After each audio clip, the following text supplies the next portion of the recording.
मंगल भवनाय मंगलहारी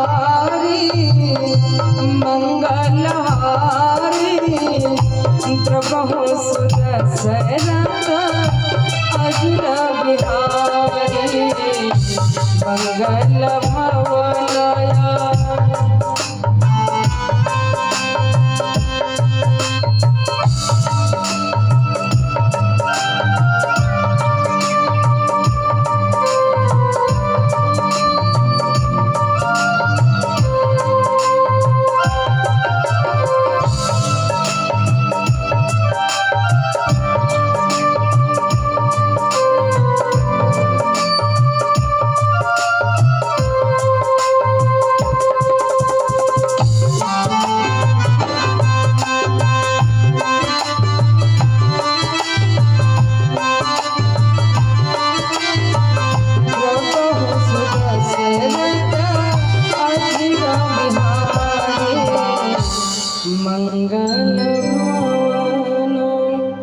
प्रेम से बोली भक्तवत्सल भगवान की, नहीं बोलने वालों की सबका।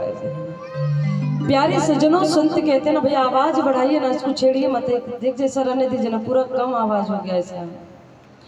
कहते हैं कि धर्म न दूसर सत्य समाना आगम निगम पुराण बखाना।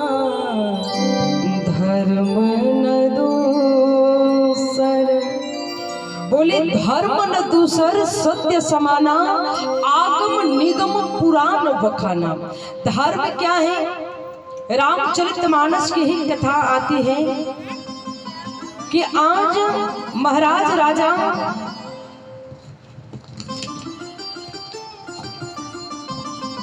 जय जय जय बहुत बहुत आशीर्वाद। एक बार जोरदार ताली बजाएंगे। और भी पहले भी दीदी माला दी थी, बहुत बहुत आशीर्वाद। भगवान की कृपा आप सभी के ऊपर बनी रहे। प्यारे सज्जनों, जैसे ही कहा जाता है कि राजा हरिश्चंद्र जी जो बड़ा ही सत्य और धर्म की राह पर चलने वाले थे, कभी धर्म को नहीं छोड़े, चाहे कितना भी दुख उनके ऊपर आया या फिर सुख आया। आज हरिश्चंद्र जी की पत्नी का नाम सभ्या और 7 साल का बेटा है जिसका नाम है रोहित। कहा जाता है जो जैसा करता है ना वो हमेशा करता रहता है, नेचर और सिग्नेचर कभी बदलता नहीं है।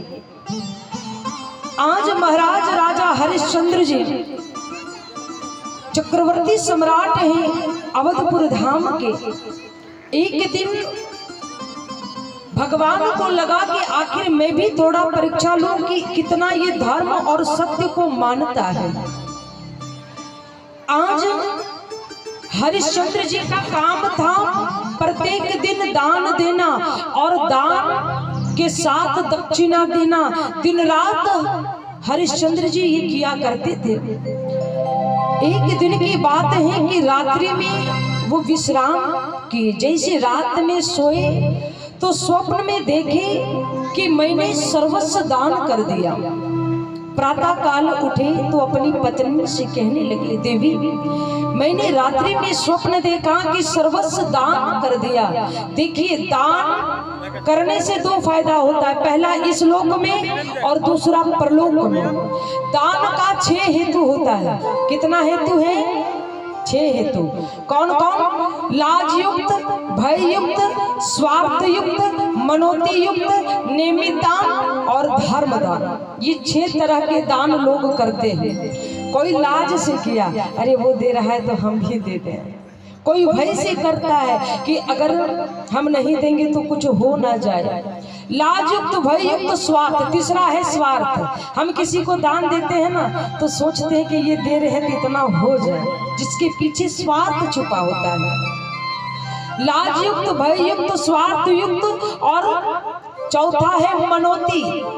कोई भी दान दिया तो मन में इच्छा लेकर ये दे रहा हूँ दान, अगर मेरा मनोकामना पूर्ण हो जाए तो आगे भी दान दूंगा। और पांचवा है नियमित दान, जब ग्रहण लगता है ना तो हम सभी दान करते हैं। और छठा है धर्म दान, जिसमें कोई स्वार्थ नहीं होता है, इसे धर्म दान कहा जाता है। ये 6 तरह के दान होते हैं जिसमें हरिश्चंद्र जी धर्म दान किया करते थे, कोई स्वार्थ उनका नहीं था। लेकिन भगवान को चैन कहाँ है अपने भक्तों की परीक्षा लेने में। आज विश्वामित्र जी आ गए, जैसे पत्नी से बात कर रहे थे ना, उसी समय विश्वामित्र जी आए और कहने लगे राजन दान दीजिए। हरिश्चंद्र जी ने कहा दान? बोले हाँ महाराज, आपने स्वप्न में देखा ना कि सर्वस्व दान कर दिया, तो वो दान लेने के लिए मैं आया हूँ। आज हरिश्चंद्र जी के चेहरे पे सिकन तक नहीं है, हाथ में जल लिया और संकल्प करके दान दे दिया। लेकिन विश्वामित्र जी ने कहा राजन दान तो दे दिया, लेकिन दान के साथ दक्षिणा भी देना पड़ता है। बहुत बहुत आशीर्वाद है। दान के साथ दक्षिणा भी देना पड़ता है, दक्षिणा दीजिए ना। राजा हरिश्चंद्र जी ने तुरंत मंत्री को बुलाया और बोला कि जाओ तिजोरी से 60 भार स्वर्ण मुद्राएं ले आओ। विश्वामित्र जी ने रोक दिया, महाराज जब आपने सर्वस्व दान कर दिया तो क्या तिजोरी आपका है? अगर घर कोई दान करता है तो सारा दान करना पड़ेगा, घर में जो भी संपत्ति है। विश्वामित्र जी संभल गए, महाराज क्षमा करिएगा, मुझसे बहुत बड़ी गलती हो गया, लेकिन अगर मैंने वचन दे दिया है आपको कि 60 भार स्वर्ण मुद्राएं देंगे, तो मैं ये वचन कभी पूरा, जो मैं वचन दिया है ना वो पूरा करके ही छोड़ेंगे। प्यारे सज्जनों, ऐसा कहकर आज बोले अगर आपको दक्षिणा देने के लिए मुझे बिकना पड़े ना, तो बिकने के लिए तैयार हूं। 1 महीने का समय दिया राजा हरिश्चंद्र जी को, 1 महीने का, कि अगर 1 महीने के अंदर आपने 60 भार स्वर्ण मुद्राएं नहीं दिया तो धर्म और सत्य दोनों छोड़ देना पड़ेगा। बोले ठीक है। आज दोनों घर से चले। राधे श्याम रामायण में बड़ा सुंदर भाव दिया गया है, और कहा